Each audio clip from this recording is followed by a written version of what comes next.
Je vous salue tous au nom du Seigneur Jésus. Je suis votre frère, le talibé de Jésus, Opala. Je vais vous parler de 6 armes redoutables pour vaincre le coronavirus en ce temps où le coronavirus est en train de faire des véritables ravages, où nous voyons plus de la moitié de la population de la Terre dans le confinement. Ce n'est pas un jeu, ce n'est pas une blague. Ce n'est pas un jeu, ce n'est pas une blague. Donc le monde est dans la peur, dans la panique. On cherche un moyen. Et qu'est-ce que la Bible nous donne? Et la Bible nous donne 6 armes redoutables pour vaincre le coronavirus. Surtout en ce temps où le coronavirus est en train de, le pic de le coronavirus est en train de monter aux États-Unis, en Europe, en France, en Italie, en Espagne, un peu partout dans le monde. Le nombre de morts monte, mais nous avons 6 armes. 6 armes redoutables que je vais partager avec vous, que vous devez appliquer. Et parmi ces 6 armes redoutables, il y a 2 armes. 2 armes qui sont des armes spirituelles et 4 armes qui sont des armes naturelles qui sont mondialement reconnues. La première arme, la toute première arme que j'ai partagée avec vous, c'est la foi. La première arme, c'est la foi. Une ferme assurance sur les promesses de Dieu. Ce que Dieu nous a dit dans sa parole, dans la Bible. Tu as besoin, mon ami, de cette foi ferme. Ferme, très ferme, dans les promesses, dans les meilleures promesses de Dieu qui sont dans la Bible. Tu as besoin de cette foi-là pour tenir dans ce moment difficile. La foi est un véritable bouclier contre le coronavirus. La foi va booster ton mental. Va booster ton mental et va te permettre de tenir dans ces moments difficiles et de tenir contre la peur, contre la panique. La foi va te permettre de tenir contre tout cela. La foi est un bouclier approprié pour éteindre tous les traits enflammés du diable concernant le coronavirus. La foi, tu as besoin de cette foi-là qui va te permettre de tenir. Tu ne tiens plus, tu n'arrives plus à tenir. Tout le monde est paniqué, tout le monde est dans la peur. La foi, tu as besoin de cette foi-là pour tenir. Tu as besoin d'avoir la foi ferme sur les meilleures promesses que Dieu nous a données dans la Bible. Sur les meilleures promesses que Dieu nous a données dans la Bible. Et tu as besoin de cette foi-là sur les meilleurs encouragements que Dieu nous a donnés dans la Bible. Dieu nous a donné dans la Bible, il y a 365 fois écrit « Ne crains point, ne crains point, ne crains point ». Donc, ce sont des véritables encouragements qui nous poussent à ne pas paniquer. Donc, ça, tu as besoin de ça. Et la Bible nous dit dans Psaume chapitre 118, verset 17, « Je ne mourrai pas, je vivrai et je raconterai les œuvres de l'Éternel. Je ne mourrai pas, je vivrai, je raconterai les œuvres de l'Éternel. » Et ça, c'est ce que le psalmiste David disait, je ne mourrai point. Tu as besoin de cette foi-là pour pouvoir dire aujourd'hui, pendant que le coronavirus est en train de sévir, de faire des morts partout, tu as besoin de cette foi pour pouvoir dire, je ne mourrai pas du coronavirus, je vivrai. Ma femme ne mourra pas du coronavirus, elle vivra. Mes enfants ne mourront pas du coronavirus, ils vivront. Et nous raconterons les œuvres de l'Éternel. Tu as besoin de cette foi-là. Tu as besoin de cette foi-là pour pouvoir dire ça. Et tu as aussi besoin de cette foi qui va te permettre de croire aux promesses merveilleuses que la Bible nous donne. Notamment dans Psaume chapitre 95, versets 5 à 7. La Bible dit, « Tu ne craindras ni les terreurs de la nuit, ni la flèche qui vole de jour, ni la peste qui marche dans les ténèbres, ni la contagion qui frappe en plein midi. Que 1000 tombent à ton côté et 10 000 à ta droite, tu ne seras pas atteint. » Tu as besoin d'avoir la foi. Tu as besoin de cette foi-là pour croire en cette promesse-là que Dieu t'a faite, que 1000 hommes à tes côtés, 10 000 à ta droite, que toi et ta famille, vous ne serez pas atteints. Tu as besoin de cette foi, tu as besoin de cette foi-là. Et cette foi, je vous le dis, ce n'est pas la foi que tout le monde a. On peut l'acheter dans la rue. Non. Cette foi-là, tu peux l'avoir par la prière. Je vais te donner quelques ingrédients qui vont t'aider à avoir cette foi-là. Cette fois, tu peux l'avoir dans la prière. C'est la prière que je vous parle ici. Ce n'est pas des récitations. Le matin, tu récites les mêmes paroles. Le soir, tu récites les mêmes paroles. Il s'agit d'une communion véritable, personnelle avec ton Créateur. Un autre élément qui va te permettre d'avoir cette foi-là, c'est la méditation de la parole de Dieu, la Bible. Tu as besoin d'avoir une Bible pour méditer la parole de Dieu, pour avoir cette foi-là. Et la Bible, il ne s'agit pas d'avoir la Bible et de commencer à lire, d'avoir la Bible et de poser au chevet de son lit que tu n'arrives même pas à lire. Non, il s'agit d'avoir la Bible et de la méditer jour et nuit pour agir fidèlement selon ce qui est écrit dans cette Bible. Et alors, tu vas réussir, tu vas tenir. Et la foi, ta foi va tenir en fonction de cela. En fonction de cette grande stress inédite, dont la moitié de ta population terrestre est dans le confinement, tu as besoin de cette parole de vie. Tu as besoin de cette parole de vie. La Bible, tu as besoin de cette parole de vie pour tenir. Tu as besoin de cette parole de vie pour que ta foi augmente. La Bible dit la foi vient de ce qu'on entend. Ce qu'on entend vient de la parole de Christ, la parole de Dieu. Tu as besoin de la parole de Dieu pour avoir la foi. Tu as besoin de cette parole de Dieu. Et un autre élément qui va te permettre d'avoir cette foi, qui va te tenir de ce monde difficile. Donc cette première arme seulement, c'est la louange et l'adoration. Il ne s'agit pas de chanter des chants, tirer des inspirations du monde, mais dans les chants, dont le rythme vient du monde des ténèbres. Mais il s'agit d'adorer, de louer, d'adorer avec les vraies louanges et les vraies adorations, en esprit et en vérité, centré sur la personne du Sauveur Jésus-Christ de Nazareth et sur la parole de Dieu. Tu as besoin de louer cette adoration-là. En ce temps de difficulté, tu as besoin de louer le Seigneur. Tu as besoin d'adorer le Seigneur. Tu as besoin de chanter. Quand tu vas chanter, ta foi va augmenter. Ta foi va augmenter, ça te permet de tenir, de vaincre le coronavirus. Même si le pic du coronavirus est encore devant nous et en train de monter, cette foi va te permettre de vaincre le coronavirus en chantant, en louant le Seigneur. Et un dernier ingrédient, la liste n'est pas exhaustive, que je vais te donner, c'est la vérité. Jésus a dit, je suis le chemin, la vérité et la vie. Nul ne vient au Père que par moi, Jésus-Christ de Nazareth. Tu as besoin de vivre dans la vérité, de marcher dans la vérité.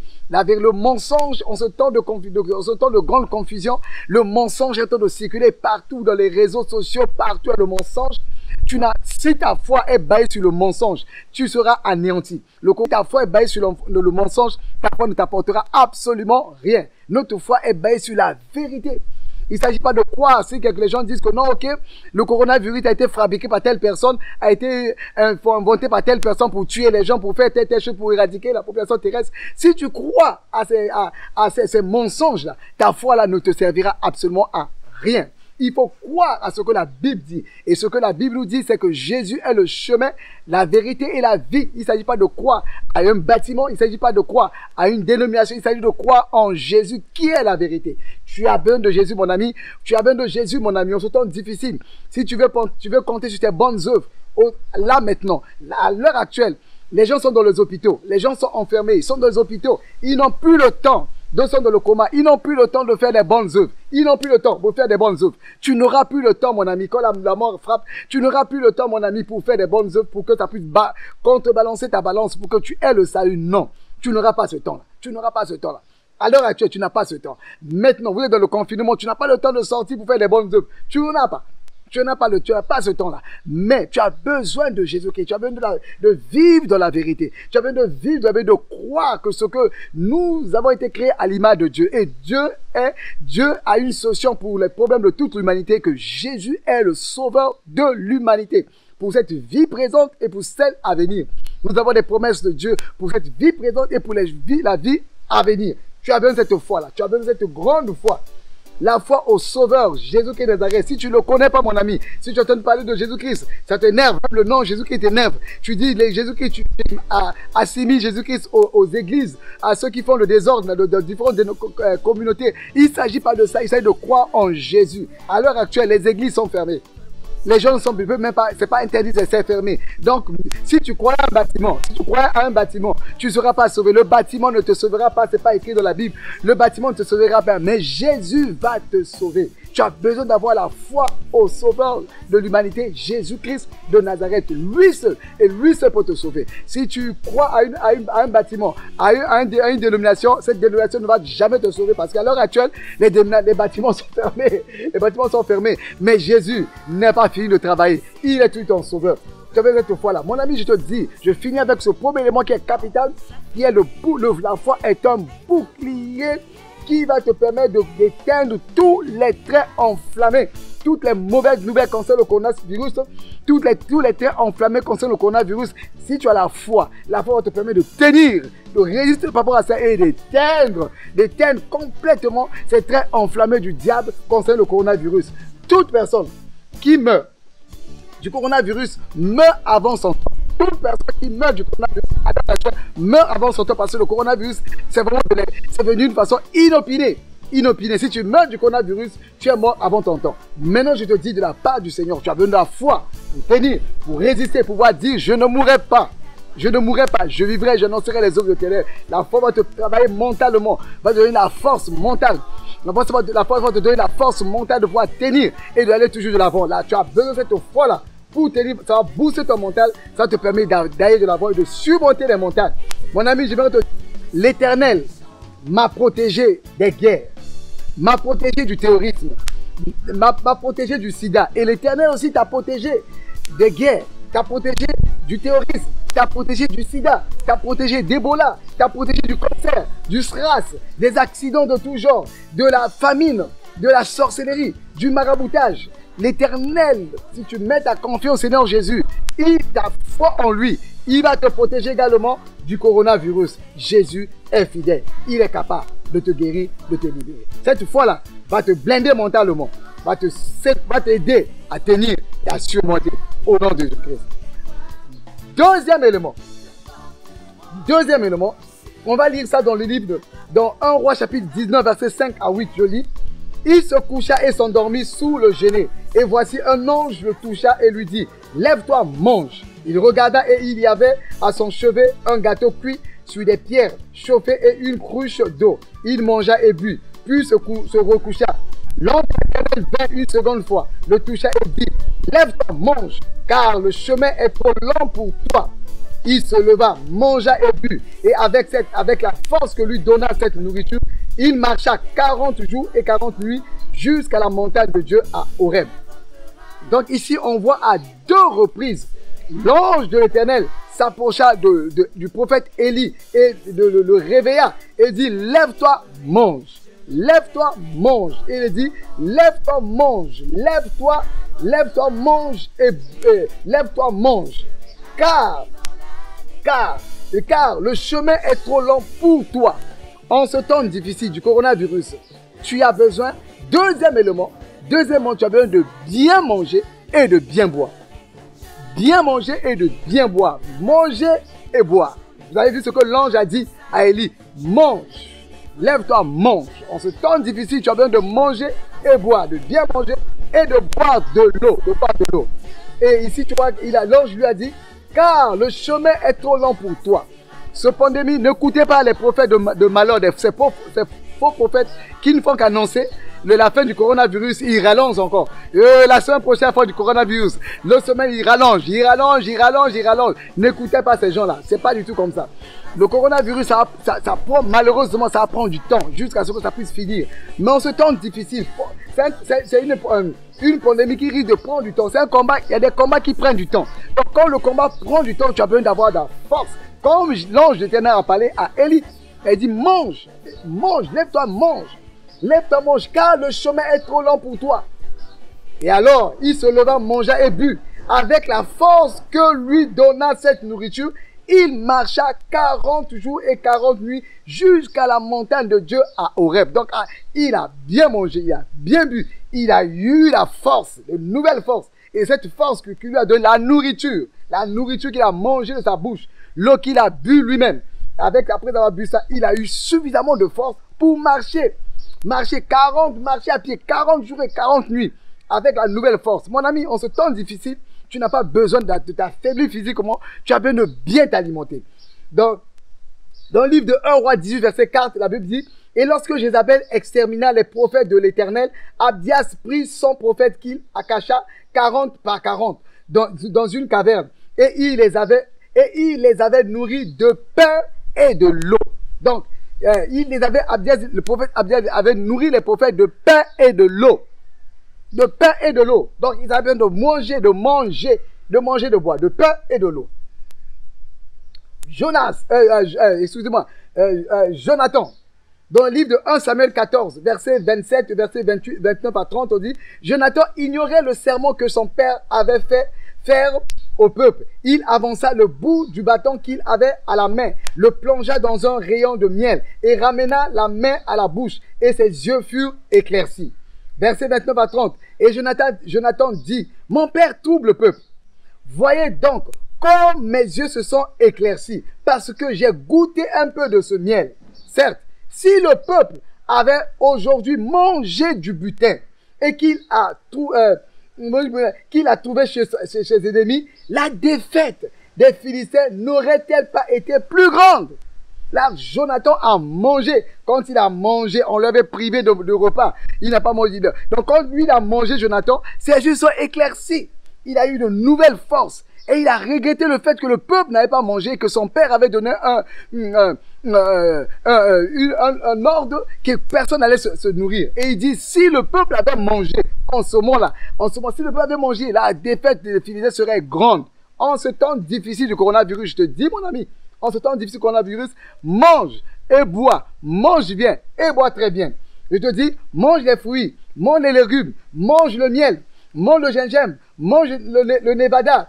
Le nevada, comment on appelle ça, le nevada, le moringa, comme on dit ici au Sénégal, le moringa, prends le citron, prends l'ail, prends les oranges, le concombre, bois l'aloe vera, le pamplemousse, feu de manioc, le ndolé, comme on dit au Cameroun, tout ce que nous avons ici, là, ce que nous avons en Afrique, partout, ce que Dieu nous a donné de façon naturelle, mange ça très bien. Alimentant matin, midi, soir, correctement. Tu prends ces aliments, ces fruits-là, ton corps sera fort, tu auras suffisamment de force pour résister. Et pour tenir, si ça dure longtemps, c'est un combat qui va durer longtemps. Psychologiquement, pour tenir, c'est un combat qui dure. Écoute, je vais dire à tout ce monde qui prophétise, demain ça finit. Ils prient, ils font tout, demain ça ne finit pas. On voit encore de l'homme de mort. Ça se passe pas comme ça, ça ne s'est jamais passé comme ça dans la Bible. Dans la Bible, ça ne s'est jamais passé comme ça. Pour les cas de pandémie, d'épidémie, ça ne s'est pas passé comme ça. Vous verrez ça après. Donc, je vous encourage vivement. Ça, c'est la deuxième arme. La troisième arme. La troisième arme, on a trouvé ça encore avec chez toujours Élie, le prophète Élie. Il se coucha et s'endormit. Un ange lui parla. Il mangea et but, puis se recoucha. L'ange vint une seconde fois, le toucha et dit. Donc, Élie, il se coucha.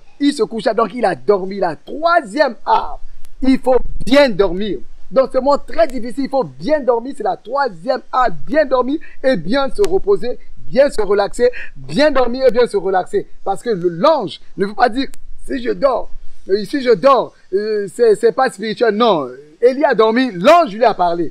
Pendant qu'il dormait, l'ange est venu le réveiller, il a parlé. Donc ton sommeil ne va pas empêcher Dieu de venir te parler. Ton sommeil ne va pas d'empêcher Dieu de venir te parler. En ce temps difficile, il faut suffisamment te reposer. Un bon sommeil te fera beaucoup du bien. Donnerait la force à ton organisme pour tenir. La Bible dit dans Psaume chapitre 4, verset 9, « Je me couche et je m'endors en paix. Car toi, ô Éternel, tu me donnes la sécurité dans ma demeure. » Je relis ça encore, Psaume 4, verset 9, « Je me couche et je m'endors en paix. Car toi seul, ô Éternel, tu me donnes la sécurité dans ma demeure. » Alléluia. Dans cette situation de peur mondiale, de pandémie du coronavirus qui est une épreuve qui dure, bien dormir te permettra, je te dis mon ami, de te reconstruire physiquement. C'est biblique. On a lu tout ce que j'ai dit, c'est dans la Bible. Tu permettras de te reconstruire physiquement, émotionnellement et psychologiquement. Cette épreuve demande de résister, demande de la résistance, de l'endurance, de l'endurance que l'Éternel nous donne au travers le repos, un bon sommeil qui va te reconstruire. Je prie le Seigneur, tu vas utiliser la troisième arme par la grâce du Seigneur. Quatrième arme. On va lire. On lit dans Lévitique chapitre 13 du verset 3, 4, 45 à 46, je lis. Le sacrificateur examinera la plaie qui est sur la peau du corps. Si le poil de la plaie est devenu blanc et que la plaie paraisse plus profonde que la peau du corps, c'est une plaie de lèpre. Le sacrificateur qui aura fait l'examen déclarera cet homme impur. Le sacrificateur l'examinera le 7e jour. Si la plaie lui paraît ne pas avoir fait de progrès et ne pas s'être étendue sur la peau, le sacrificateur l'enfermera une seconde fois pendant 7 jours. 45 à 46.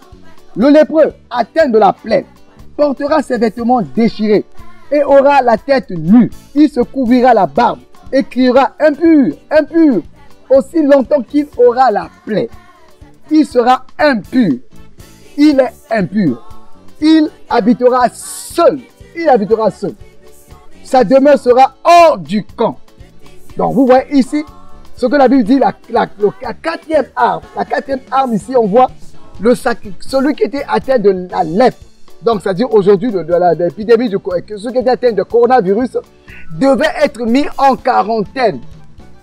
Donc la quarantaine n'est pas une punition, c'est une solution que Dieu a donnée, déjà mis dans la Bible ici, pour des cas d'épidémie, ceux qui attrapaient la lèpre, comme les coronavirus et autres, qui étaient les maladies contagieuses. Ces gens-là, on les repérait, on les prenait, on les mettait en quarantaine jusqu'à leur guérison. Donc ils n'étaient pas mis en quarantaine pour mourir, ils étaient mis en quarantaine pour être traités et jusqu'à leur guérison. Donc ça prenait 7 jours, on ajoutait encore 7 jours, aussi longtemps que cela, le traitement le permettait jusqu'à ce que la personne soit totalement guérie. La personne devait rester en quarantaine. Donc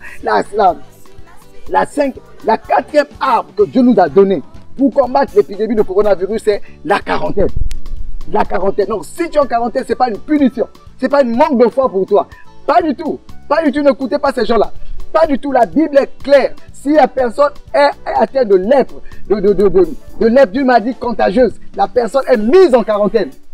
Complètement mise en quarantaine pour sa propre guérison et pour la sécurité de tout le reste. La personne est mise en quarantaine, complètement en quarantaine. Et ça, c'est ce que la Bible dit. Donc, les gens devaient se laver bien les mains. Ceux qui habitaient avec la personne qui était contagieuse, tout le monde là devait se laver les mains.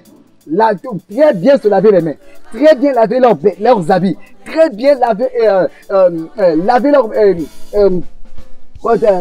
très bien désinfecter leur maison, complètement désinfecter leur maison. La quarantaine n'était pas une punition, mais un moyen de stopper la propagation et de favoriser un traitement spécifique à ceux qui sont atteints. Donc ce n'est pas une punition, ce n'est pas une manque de foi, pas du tout. Celui qui est dans la quarantaine doit se souvenir de Ésaïe chapitre, tout le chapitre d'Ésaïe chapitre 53. Ésaïe chapitre 53 qui dit: par ses meurtrissures, nous sommes guéris. Donc si tu es en quarantaine, tu es en quarantaine, tu as cette parole, la promesse du Seigneur Jésus-Christ que en quarantaine, tu sortiras de la quarantaine guéri. Au nom de Jésus-Christ. Tu sortiras de la quarantaine guéri. Donc la quatrième arme que Dieu nous a donnée, c'est la quarantaine.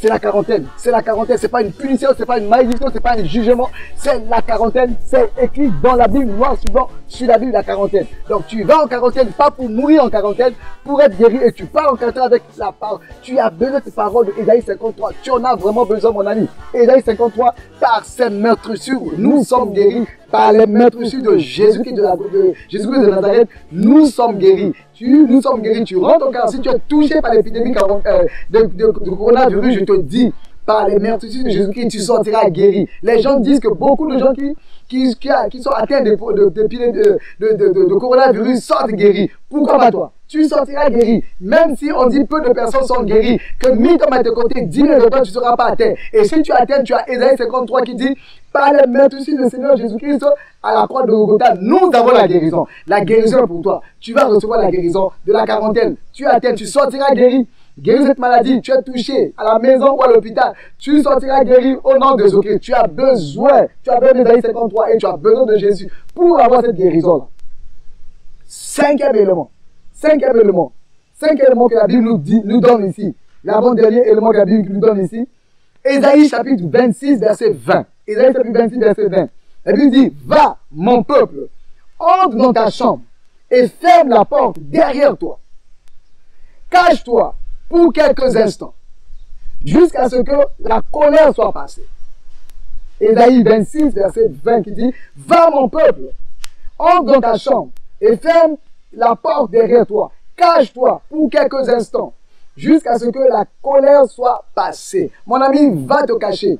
Ça, c'est le cinquième élément que la Bible nous donne, c'est le confinement. Donc, ça dit que la quarantaine, c'est ceux qui étaient touchés, ils allaient en quarantaine. On les mettait là-bas, eux, on les traitait, ils sortaient là guéris. Donc, ok. Maintenant, ceux qui n'étaient pas touchés, eux aussi, s'ils n'ont pas touché, il y a le malheur qui sévit partout. Restez chez vous à la maison. Enfermez-vous. Le confinement, ce n'est pas un manque de foi. Le confinement, ce n'est pas un manque de foi. C'est une mesure biblique pour laisser passer le mauvais vent. Pour laisser passer quelque chose de mauvais se passe. Pourquoi veux-tu tenter Dieu? Pourquoi veux-tu tenter le Dieu? Quelque chose de mauvais passe. Laissez passer la chose. Restez à la maison, confinez-vous. C'est pas un jugement. Reste à la maison chez toi. Reste chez toi à la maison. Durant tout le temps que ça prendra, reste chez toi à la maison, mon ami. C'est la foi. Tu restes à la maison. Tu appliques tous les éléments que j'ai dit. Tu sortiras du confinement guéri. Si tu es atteint, tu sortiras de là guéri. Si tu n'es pas atteint, tu sortiras de là non atteint. Au nom de Jésus-Christ. Dans le confinement, tout le temps que ça prendra, c'est nécessaire. Prends le compte. Reste en confinement. Reste à part. Reste à part, ne vous bousculez pas. J'ai vu les gens vouloir se bousculer. Je veux aller à l'église. Je veux à l'église. Non, non, non, non. Je veux aller quelque part. L'église de Jésus-Christ n'est pas attachée à un bâtiment. L'église de Jésus-Christ n'a jamais, de Matthieu jusqu'à Apocalypse, n'a jamais été attachée à un bâtiment. Donc aujourd'hui, même si ça dure une année, même si ça dure 2 ans, 3 ans, 4 ans, on le souhaite pas, on veut que ça finisse très vite. En fait, toutes ces mesures, pour eux, ça stoppe. Même si ça dure, l'église de Jésus ne sera jamais anéantie, ne sera jamais fermée, ne sera jamais bloquée parce que l'église de Jésus-Christ n'est pas un bâtiment, c'est toi et c'est moi. L'église, c'est toi et moi. Donc, je prie le Seigneur pour toi. Tu restes en confinement chez toi à la maison. Continue à prier. Tu as besoin de rester en confinement. Ça, c'est les mesures que la Bible nous dit pour que tu puisses t'en sortir. Pour que tu sois guéri, tu épargnes que le coronavirus passe sa route, ne te touche pas. Reste chez toi à la maison, ça passera. Ça va passer. Ça va passer. 6e et dernier élément. Le sixième élément. Le 6e élément. On va trouver ça dans ce que la Bible nous dit. La Bible dit, l'Éternel combattra pour toi, mais toi, garde le silence. L'Éternel combattra pour toi, mais toi, garde le silence. Donc, le 6e élément, l'Éternel va combattre pour toi, mais toi, garde le calme. Le silence, reste calme, reste serein. Donc le 6e élément, c'est le calme. Reste calme, mon ami. Reste calme, mon ami. Reste calme. 6e élément, reste calme. Le calme. 6e élément, c'est le calme. Reste calme. L'Éternel va combattre pour toi. Tu n'y peux rien. Tu n'y peux rien. Pourquoi paniquer alors? Pourquoi vouloir te battre? Pourquoi stresser? Tu n'y peux rien, mais garde le calme. Le Seigneur reste de travail pour toi. Le Seigneur travaille pour toi. Le Seigneur travaille pour toi. Le Seigneur va toucher les médecins, va toucher beaucoup de personnes qui vont travailler à ta place. Ils vont travailler à ta place. Ils vont travailler. Le Seigneur va toucher tout ce monde-là. Mettre tout ce monde à contribution. Même si le vaccin ne sort pas, le coronavirus va passer, ne va pas t'atteindre. Au nom de Jésus-Christ. D'après tous les éléments que j'ai donnés, reste calme, mon ami. Ne panique pas. Même quand tu vas entendre des chiffres vertigineux de nombre de morts et des milliards de personnes en confinement, même si tu vas voir des cercueils défiler comme ça, où les gens n'arrivent pas à faire les obsèques, même si tu vas entendre cela, tu vas entendre à la radio le nombre de morts, le nombre de cercueils, tu vas voir le nombre de cercueils, les cercueils étalés comme ça.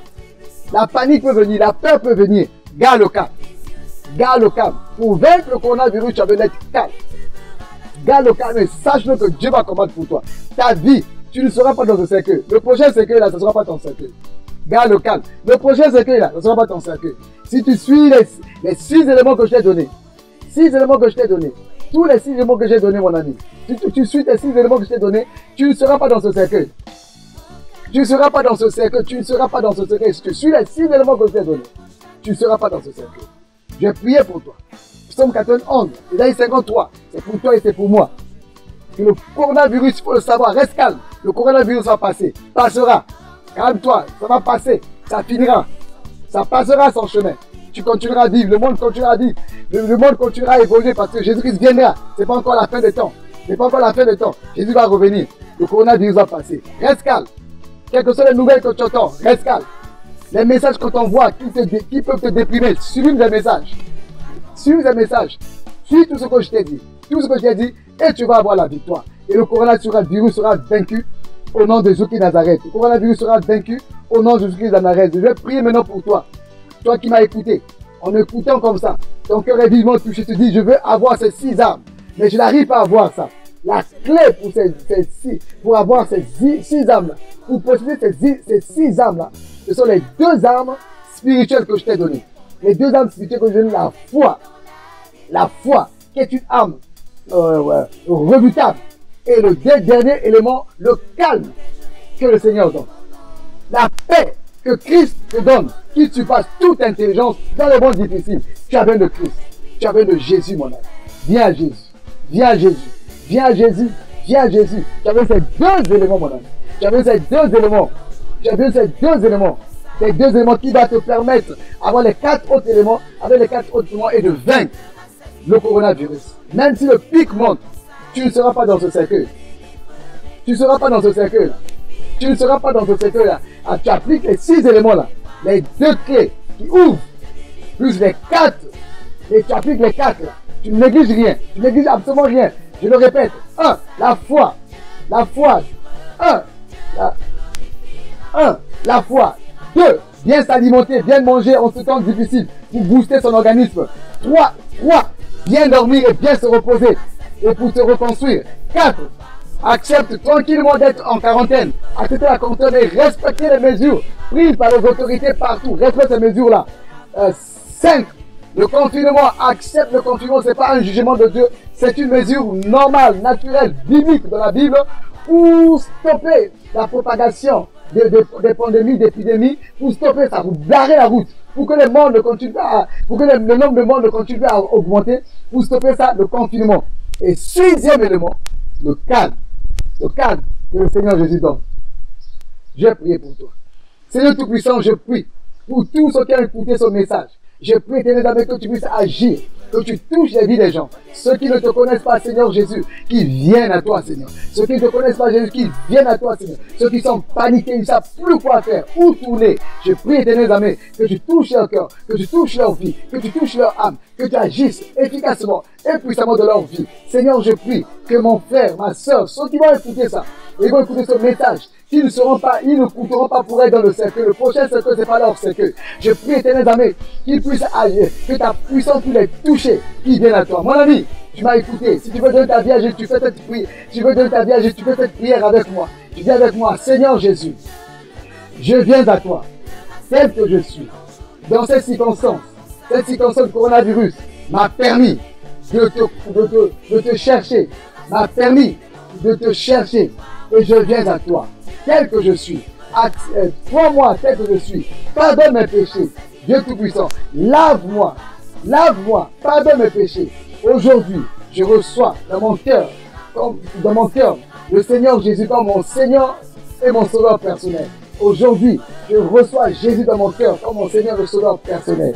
Je suis enfant de Dieu, né de nouveau, restauré, mes péchés sont pardonnés. Merci Seigneur d'avoir écrit mon nom aujourd'hui dans le livre de vie. Amen. Que la grâce du Seigneur soit avec vous. Si vous avez aimé cette vidéo, partagez cette vidéo à vos amis. Partagez cette vidéo à vos amis. Partagez cette vidéo à vos amis. Et abonnez-vous à notre chaîne YouTube pour avoir les prochaines publications. Parce que j'en ai beaucoup pendant toute cette période. Et à la fin de cette période, vous en aurez beaucoup. Que la main de Dieu soit avec vous. Au nom du Seigneur Jésus-Christ. Amen.